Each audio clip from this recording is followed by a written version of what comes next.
Garbage city ಆಗ್ತಾ ಇದೆಯಾ garden city Bengaluru ಅನ್ನೋ ಪ್ರಶ್ನೆ. ಬೆಂಗಳೂರಿನ ಡೈರಿ ಸರ್ಕಲ್ ಬಳಿ ರಾಶಿ ರಾಶಿ ಕಸ.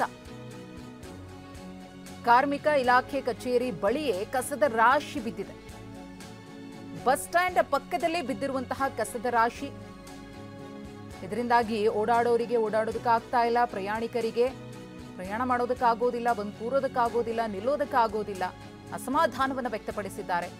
ಹೆಸರಿಗೆ ತಕ್ಕ ಹಾಗೆ ಗಾರ್ಡನ್ ಸಿಟಿ ಆಗಿರಬೇಕು, ಕಸದ ರಾಶಿ ಹೀಗೆ ಇದ್ರೆ ಹೊರಗಿನವರು ಬರಲ್ಲ, ಆಗ ಇದು ಗಾರ್ಬೇಜ್ ಸಿಟಿ ಆಗುತ್ತೆ ಅಂತ ಹೇಳಿ ಅಧಿಕಾರಿಗಳ ವಿರುದ್ಧ ಬೆಂಗಳೂರಿನ ನಿವಾಸಿಗಳು ಆಕ್ರೋಶವನ್ನು ವ್ಯಕ್ತಪಡಿಸುತ್ತಿದ್ದಾರೆ. ಗಮನಿಸ್ತಾ ಇದ್ದೀರಿ ಯಾವ ರೀತಿಯಾಗಿ ಕಸದ ರಾಶಿ ಬಿದ್ದಿದೆ ಅಂತ ಹೇಳಿ. ಅಲ್ಲಲ್ಲಿ ಈ ರೀತಿಯಾಗಿ ಕಸದ ರಾಶಿಯನ್ನ ನಾವು ಕಾಣ್ತೀವಿ. ಅದನ್ನು ತೆರವು ಮಾಡುವಂತಹ ಕೆಲಸ ಆಗ್ತಾ ಇಲ್ವಾ? ಎಷ್ಟು ದಿನಗಳಿಂದ ಇದೇ ರೀತಿಯಾಗಿ ಬಿದ್ದಿದೆ, ಗಬ್ನಾರ್ತಾ ಇದೆಯೋ ಗೊತ್ತಿಲ್ಲ. ಆದರೆ ಸ್ಥಳೀಯ ನಿವಾಸಿಗಳು ಮಾತ್ರ ಅಧಿಕಾರಿಗಳ ವಿರುದ್ಧ ಕಿಡಿಕಾರಿದ್ದಾರೆ. ನಮ್ಮ ಪ್ರತಿನಿಧಿ ಕಿರಣ್ ಸೂರ್ಯ ಈ ಕುರಿತು ಪ್ರತ್ಯಕ್ಷ ವರದಿ ಕೊಟ್ಟಿದ್ದಾರೆ, ನೋಡೋಣ. ರಾಜಧಾನಿ ಬೆಂಗಳೂರಿನಲ್ಲಿ ಕಸ ವಿಲೇವಾರಿ ಮಾಡೋದನ್ನ ಜಿಬಿಎ ಅಧಿಕಾರಿಗಳು ಮರ್ತಿದ್ದಾರಾ ಅನ್ನೋಷ್ಟರ ಮಟ್ಟಿಗೆ ರಾಜಧಾನಿ ಬೆಂಗಳೂರು ಕಸದ ರಾಶಿಗಳಿಂದ ತುಂಬೋಗಿರುವಂಥದ್ದು. ಇಲ್ಲಿ ನೋಡಿ, ಸದ್ಯ ನಾನೀಗ ಡೈರಿ ಸರ್ಕಲ್ ಬಳಿ ಇರುವಂತಹ BMTCಯ ಬಸ್ ನಿಲ್ದಾಣದಲ್ಲಿದ್ದೀನಿ. ಈ ಬಸ್ ನಿಲ್ದಾಣದ ಅಕ್ಕಪಕ್ಕದಲ್ಲಿ ಬಿದ್ದಿರುವಂತಹ ಕಸದ ರಾಶಿ ನೋಡಿದ್ರೆ GBA ಅಧಿಕಾರಿಗಳು ಕೆಲಸ ಮಾಡ್ತಿದ್ದಾರಾ ಅಥವಾ ನಿದ್ರೆ ಮಾಡ್ತಿದ್ದಾರಾ ಅನ್ನುವಷ್ಟರ ಮಟ್ಟಿಗೆ ಅಸಹ್ಯ ಉಟ್ಕೊಳ್ಳುತ್ತೆ.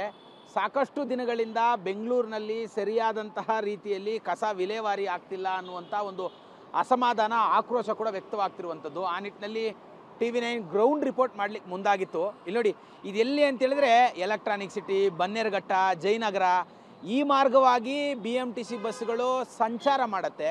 ಪಕ್ಕದಲ್ಲೇ ಕಾರ್ಮಿಕ ಇಲಾಖೆ ಕೂಡ ಇರುವಂತಂದ್ರೆ ರಾಜ್ಯದ ಮುಖ್ಯ ಕಾರ್ಮಿಕ ಇಲಾಖೆಯ ಕಚೇರಿ ಇರುವಂಥದ್ದು. ಈ ಒಂದು ಬಸ್ ಸ್ಟ್ಯಾಂಡ್ನ ಪಕ್ಕದಲ್ಲೇ ಇಷ್ಟೊಂದು ಕಸದ ರಾಶಿ ಬಿದ್ದಿದೆ. ನೋಡಿ, ಬಸ್ಗಳು ಬರ್ತಾ ಇದೆ.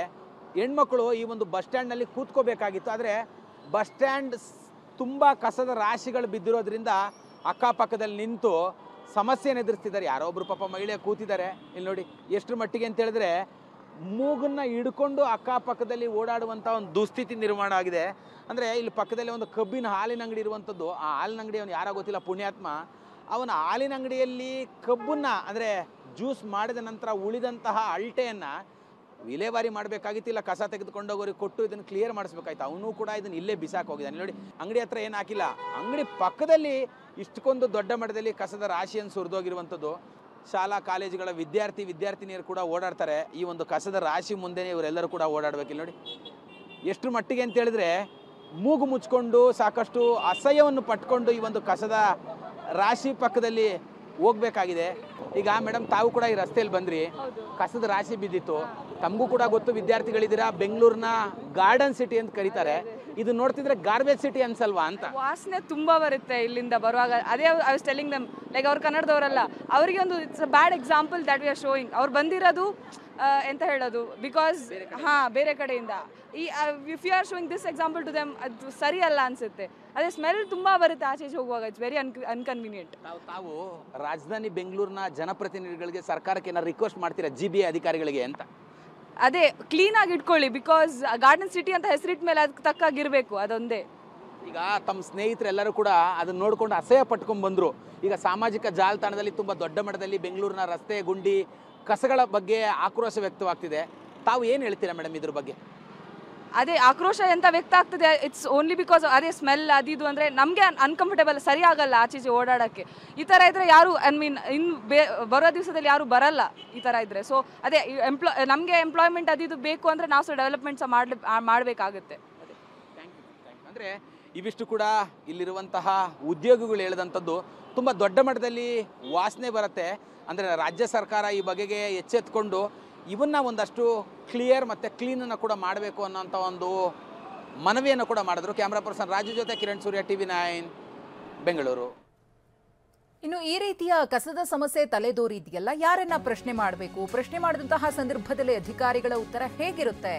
ಕಸ ಸಂಗ್ರಹಿಸೋ ಕೆಲ ಪೌರ ಕಾರ್ಮಿಕರಿಗೆ ವೇತನ ಆಗಿಲ್ಲ, ಅದರ ಜೊತೆಗೆ GBA ಆಗಿ ಬದಲಾಗಿರೋದ್ರಿಂದ ಸ್ವಲ್ಪ ಸಮಸ್ಯೆ ಆಗಿದೆ ಅಂತ ಹೇಳಿ GBA ಮುಖ್ಯ ಆಯುಕ್ತ ಮಹೇಶ್ವರ್ ರಾವ್ ಅವರು ಹೇಳಿಕೆಯನ್ನ ಕೊಟ್ಟಿದ್ದಾರೆ. ಕಸದ ಸಮಸ್ಯೆ ಬಗ್ಗೆ ಆದಷ್ಟು ಬೇಗ ನಾವು ಕ್ರಮ ತೆಗೆದುಕೊಳ್ಳುತ್ತೀವಿ ಅಂತ ಹೇಳಿದ್ದಾರೆ. ಎಲ್ಲೆಂದರಲ್ಲಿ ಕಸ ಬಿಸಾಡುವವರ ಮೇಲೂ ಕೂಡ ಕ್ರಮ ಆಗುತ್ತೆ ಎಂದಿದ್ದಾರೆ ಜಿಬಿಎ ಮುಖ್ಯ ಆಯುಕ್ತ. ಅದಕ್ಕೆ ವಿಜುವಲ್ ಪೊಲ್ಯೂಷನ್ ಬಗ್ಗೆ ಸಹ ನಾವೊಂದು ವಿಶೇಷ ಡ್ರೈವ್ ತಗೊಳ್ತೇವೆ ಅಂತ ಹೇಳಿ ಈಗಾಗಲೇ ನಮ್ಮ ಉಪಮುಖ್ಯಮಂತ್ರಿ ಅವರು ನಮಗೆ ನಿರ್ದೇಶನ ಕೊಟ್ಟಿದ್ದಾರೆ. ಅದರ ಆಧಾರದ ಮೇಲೆ ನಾವು ಖಂಡಿತ ಕ್ರಮ ತಗೊಳ್ತೇವೆ. ಅದಕ್ಕೆ ವಿಜುವಲ್ ಪೊಲ್ಯೂಷನ್ ಬಗ್ಗೆ ಸಹ ನಾವೊಂದು ವಿಶೇಷ ಡ್ರೈವ್ ತಗೊಳ್ತೇವೆ ಅಂತ ಹೇಳಿ ಈಗಾಗಲೇ ನಮ್ಮ ಉಪಮುಖ್ಯಮಂತ್ರಿ ಅವರು ನಮಗೆ ನಿರ್ದೇಶನ ಕೊಟ್ಟಿದ್ದಾರೆ. ಅದರ ಆಧಾರದ ಮೇಲೆ ನಾವು ಖಂಡಿತ ಕ್ರಮ ತಗೊಳ್ತೇವೆ.